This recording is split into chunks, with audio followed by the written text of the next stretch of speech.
大家好啊，歡迎翻到嚟我講腕錶嘅 channel。今日啦，我想同大家介紹呢一隻 Omega 嘅 Seamaster 300，型號係210.60.42.20.99.001。呢一隻呢係2018年推出嘅限量2500隻嘅特別版，結合咗鈦金屬啦、鈦金屬啦同埋 Santa Gold，顏色層次啦豐富，又顯得低調奢華。如果你好喜歡潛水錶，又或者係更加喜歡 Omega 嘅潛水錶嘅朋友，記得睇到最後啦。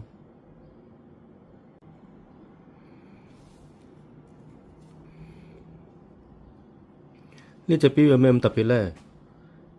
佢個背景呢，其實係為咗紀念1993年嘅第一代 Seamaster Diver 推出25週年而打造嘅。喺1993年啦，Omega 推出咗現代潛水錶嘅經典代表，結合咗專業功能啦、日常佩戴嘅舒適性啦，瞬間就成為品牌熱賣嘅款式，亦都因為 James Bond 嘅電影啦而聞名於世界嘅。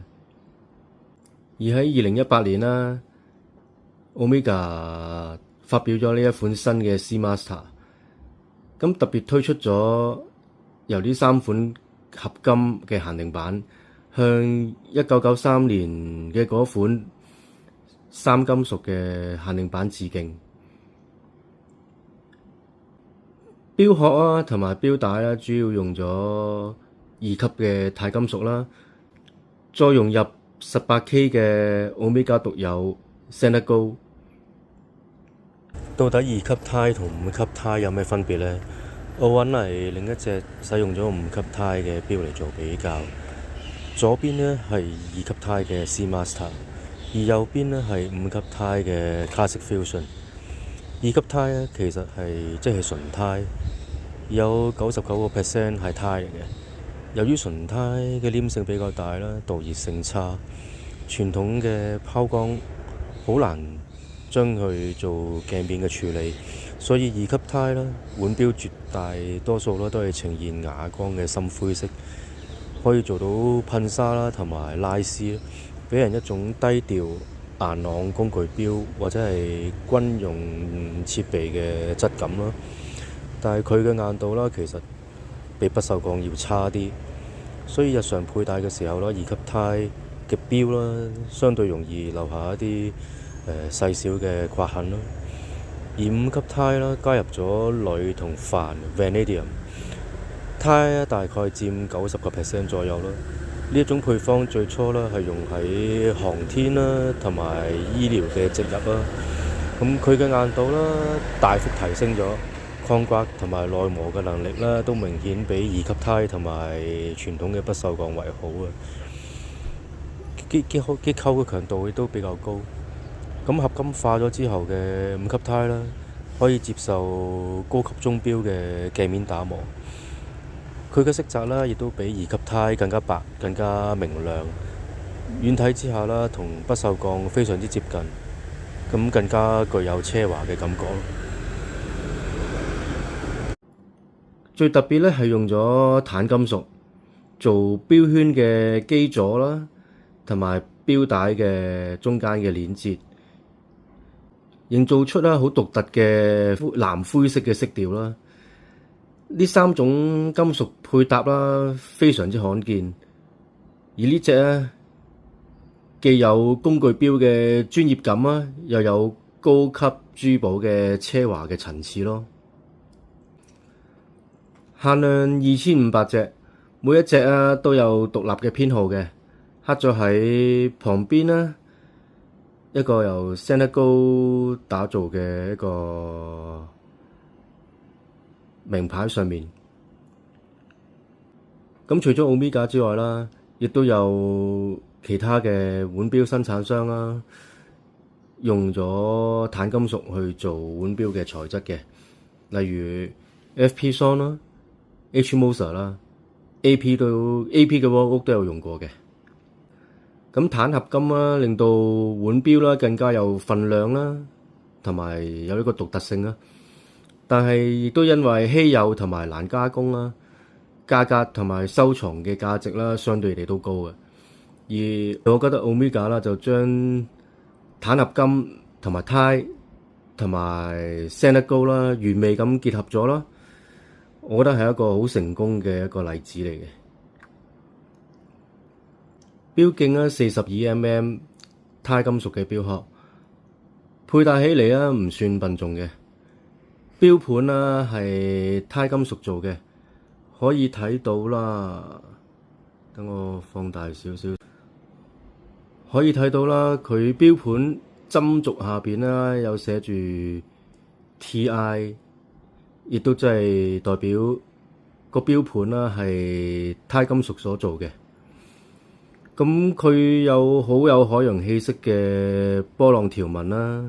咁同一般嘅量產嘅Seamaster 啦有唔同嘅，咁佢係啲波紋係突出嚟嘅，咁而量產嗰啲咧就係個波紋係凹入去嘅。咁佢突出嚟咧，更加突顯到個波紋嘅紋理啦。咁指針啦都係典型嘅 Omega Skeleton 嘅指針啦。咁亦都有經典嘅 Omega 雙色嘅熒光物料，咁熄燈睇睇先。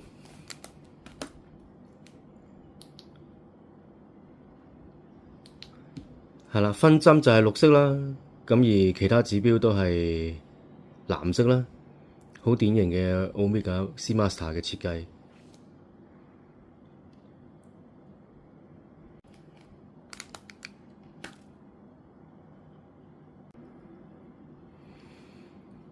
單向旋轉120 click 嘅外圈啦，咁底座啦係鈦金屬啦，咁上面咧就係 Sanded Gold。嗱，唔好再問，唔好再話，哎呀好可惜啊！佢係單向旋轉，單向旋轉再講多次係一個潛水錶為咗保障潛水員嘅生命而設計嘅，佢係特登做到單向旋轉，唔可以轉翻轉頭噶。唔好再話，哎呀好可惜啊！呢個係單向旋轉，如果係雙向旋轉就好啦。唔好再講呢啲嘢啦。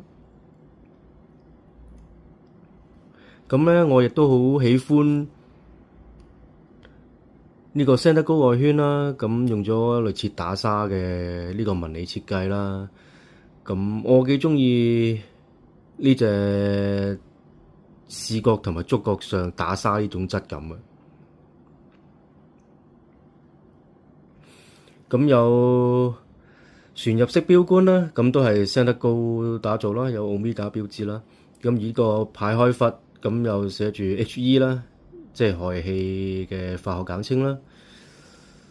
咁呢個排開閥啦，亦都係 Omega Seamaster 嘅一個好經典嘅標誌啦。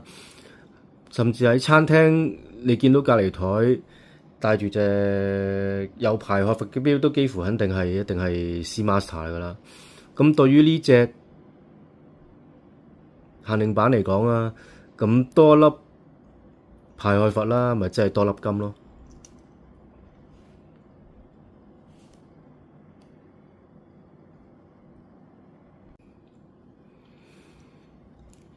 機芯啦係用咗可靠嘅 Omega Caliber 8806，咁有 Master Chronometer 認證啦，抗磁達到15000高斯，動力儲備大概55小時，精準可靠。咁透過呢個透明嘅底蓋啦，可以睇到呢個機芯嘅運作啦，咁亦都附有一個好精美嘅海馬圖案，300米防水。錶帶啦係鈦合金主體啦，融入咗藍灰色嘅鈦合金啦，同埋 Sanded Gold 作為中間嘅連接，感覺舒適啦又高級。整體啊3隻顏色嘅配搭啦，低調得嚟，其實都好搶眼嘅。我好中意佢嘅配色，呢3隻顏色嘅配搭有一種比較沉實嘅感覺，少咗一陣普通間金嗰種俗套嘅味道。咁我老婆見到呢隻錶嘅時候啦，第一個反應就話：哇，俾佢感覺好容易就會聯想起變形金剛。咁 OK 嘅，其實錶啦，其實我覺得玩錶啦，最緊要隻錶俾到感覺你咯。無論係你覺得似一種嘢食又好，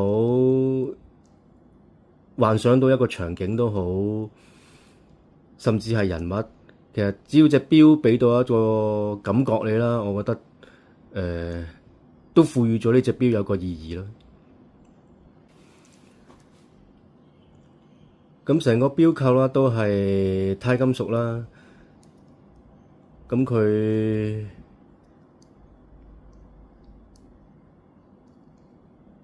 有呢個伸長嘅鏈扣啦，咁亦都有一個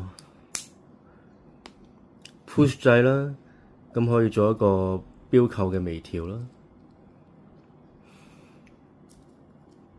但係對於呢個咁特別嘅3種金屬嘅鏈帶嚟講咧，如果你要買甚至係買二手錶嘅話咧，一定要揀足夠嘅鏈接。咁呢隻錶為例啦，Seamaster 38，咁佢如果原裝 full length 啦，咁應該係有12格全格嘅，加2格半格嘅。咁如果你去買二手嘅時候啦，如果有人同你講爭2格平少少，咁如果唔夠粗嘅，咁可以用呢個錶扣微調嚟到補救嘅話咧，咁你就千祈唔好信，因為啦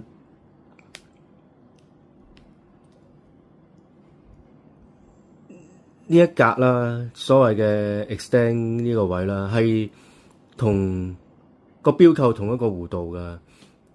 當你啦真係戴上手嘅時候啦，呢個位置啦係會降咗出嚟噶。咁令到個舒適性大大減低。如果純粹係用鏈接嚟做一個調校嘅話咧，係會貼手好多嘅，因為會依翻你手腕個弧度啊嘛。所以切記啦，一定要揀有足夠嘅鏈接嘅二手錶。呢個錶扣嘅微調啦，其實只係適用於一個暫時性啦，唔可以完全永久代替鏈接嘅長度嘅。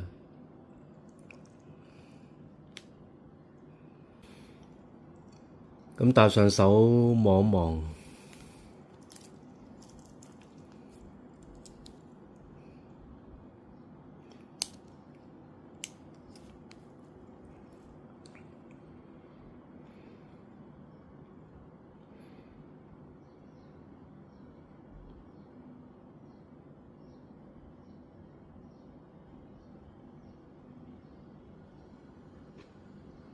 咁如果講到買二手錶啦，一般量產嘅二手錶啦，其實我自己都覺得，有冇原裝盒啊，有冇證啊，都唔係一個主要嘅取決因素啦，亦都唔會話太過影響個價格。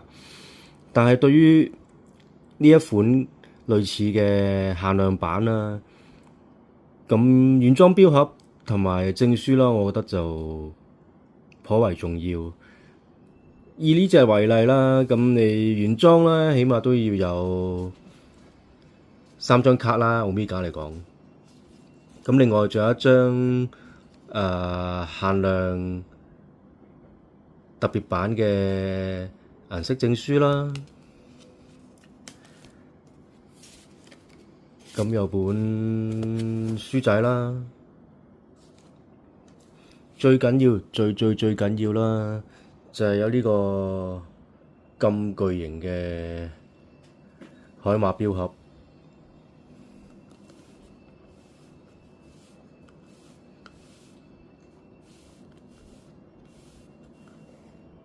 寫住 Omega logo，咁佢係仿照一個測試防水性能嘅測試箱設計㗎啦。咁樣打開，呢啲全部都係不鏽鋼嚟嘅，好大個。咁喺坊間啦，我喺注意呢隻錶嘅時候啦，咁有啲售賣二手腕錶嘅人士啦，有呢隻鈦金屬嘅 Seamaster 300，咁但係咧佢又聲稱跟一個原裝盒，原裝嘅係咩盒咧？原裝木盒，咁我覺得就差得遠啦。如果原裝木盒嘅話，點解啊？除非你買呢隻二手錶係諗住大過細㗎啦，唔會轉讓嘅，咁可能都冇乜所謂。但係如果你可能諗住1年半載、3-5年之後有機會轉售嘅話啦，咁我建議你貴少少或者花多啲少少時間啦，都要揾一隻附有呢個原裝盒嘅二手，否則嘅話啦，當你轉讓出去嘅時候啦，無論二手鋪又好，私人買家都好，一定會將個價撳到好低嘅。我自己個人意見啦，如果冇呢個原裝不鏽鋼盒嘅話啦，起碼都要將一般嘅二手價格打返個6-7折，你先好買。唔係話呢個盒值嗰3-4成價錢，而係佢嗰個收藏性啦，同埋你轉售嘅時候所承受嘅壓力啦，都會低一啲咯。